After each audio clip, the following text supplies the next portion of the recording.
देऊळ हा आज अचानक शाळेत का आणलं तुम्हाला? मला सांग 15 जून ही तारीख ऐकल्यावर तुला काय आठवतं? 15 जून हा शाळेतला पहिला दिवस. ते बघ तुला आठवतंय आपण याच कोकोच्या खांबाजवळ भेटायचो आणि गावावरून कोण कोण काय मजा करून आलाय विचारायचो. तू दरवर्षी शाळेचे नवीन कपडे घ्यायचा. आणि तू दरवर्षी नवीन रेनकोट घ्यायचा त्याचं काय? तुला आठवत हा? आहे इथेच आपल्याला पुस्तकं मिळायची शाळेला मुलींचं बरं होतं, त्यांना नवीन पुस्तकं मिळायची. आणि आपल्याला जुनी. अरे मी रद्दीवाले नवनीतचं गाईड शोधत बसायचो. पण माझं सॉर्टेड होतं. कसं? अरे माझ्या एरियामध्ये एक मुलगा होता ना, जो आपल्यापेक्षा 1 वर्षाने मोठा होता. हा त्याच्याकडून घ्यायचो अर्ध्या किमतीत. हे शुभम, या वर्षी कोणता वर्ग असेल रे आपला?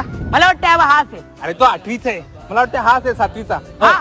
हा हा तर बेस्ट आहे. हे शुभम, या वर्षी वर्ग शिक्षक कोण असेल रे? त्या पाटील मॅडम नको रे. एक तर गेली 2 वर्ष त्याच होत्या, खूप मारायच्या रे. आणि मॉनिटर भाई या वर्षी आपलाच मॉनिटर पाहिजे हा. विषय आहे का?